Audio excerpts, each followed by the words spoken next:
Welcome CCA members and Colorado chiropractors.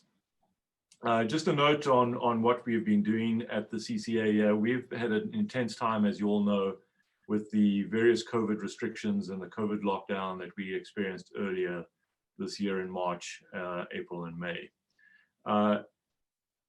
There's been a transition. Dr. Doug Jones was our president through most of that period, and we were able to safely carry our bill this year. And so we have another 9 to 10 years of practicing as we always did in Colorado. What has come to light lately is the further restrictions with the second wave that we're experiencing. A lot of you will have a lot of different viewpoints on what's happening, but for us, we have to keep our practices open. And the CCA is here to do that for you. We had our board retreat this past weekend, and over this period, we have gathered together a phenomenal group of chiropractors representing all chiropractors across the state in their various districts. I'm your new president, Dr. Craig Pearson, and I'm District 3 and have been practicing here for 23 years. So this last thing that has just come to light is that the CDPHE, which stands for Colorado Department of Public Health and Environment, has chosen to write a public order that would have shut us down under the red, which then turned to purple through the Governor Polis changing our dial, our color dial. In that color dial, now the purple zone would have put us into a shutdown again.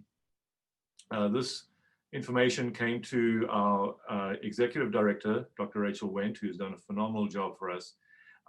And she saw that the information basically said that anybody but for medical doctors, dentists, and vets would be able to continue practicing, would not be able to practice. So anybody but those three professions would not be able to practice ongoing in the purple arrangement, but for a referral from those specific three professions. We received, at least I received, an email on a Friday afternoon, I believe it was 2 weeks ago, from the acupuncturists who were horrified, as we were, to counter this, and they wanted to form an alliance. I passed on this information to Dr. Rachel Wendt, copied Dr. Jared Waters, our president-elect, and replied to the acupuncturists in the affirmative that we would get together with them.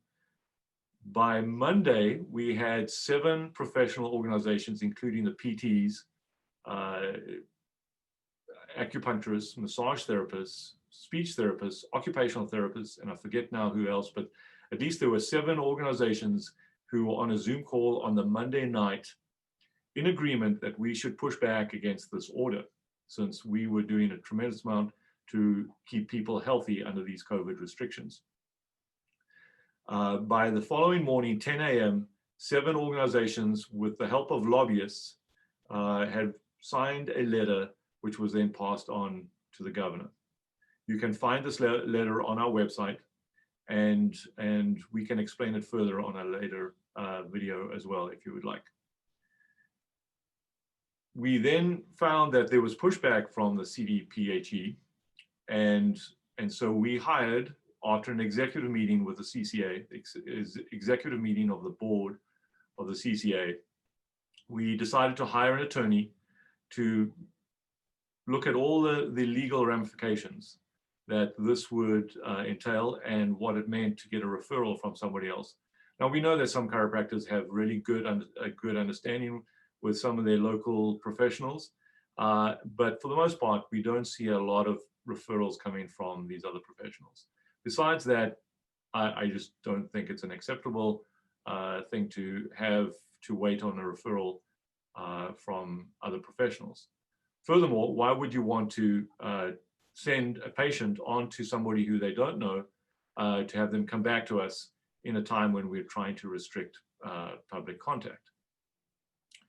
Anyway, we in the last few hours, in the last 24 hours, we did receive notice that the CDPHE would change their language, and now we will be able to continue practicing even in the purple range with some restrictions.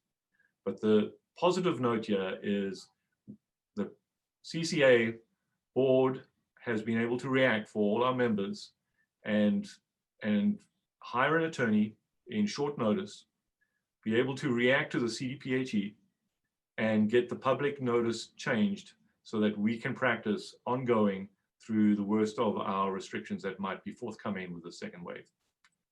So I hope that is all good news to all our members out there and all Colorado chiropractors, that our practice and being able to practice is being protected in the state of Colorado for all of you to continue making a living and protecting your patients from all poor health that they might have and allowing them to continue operating at their best.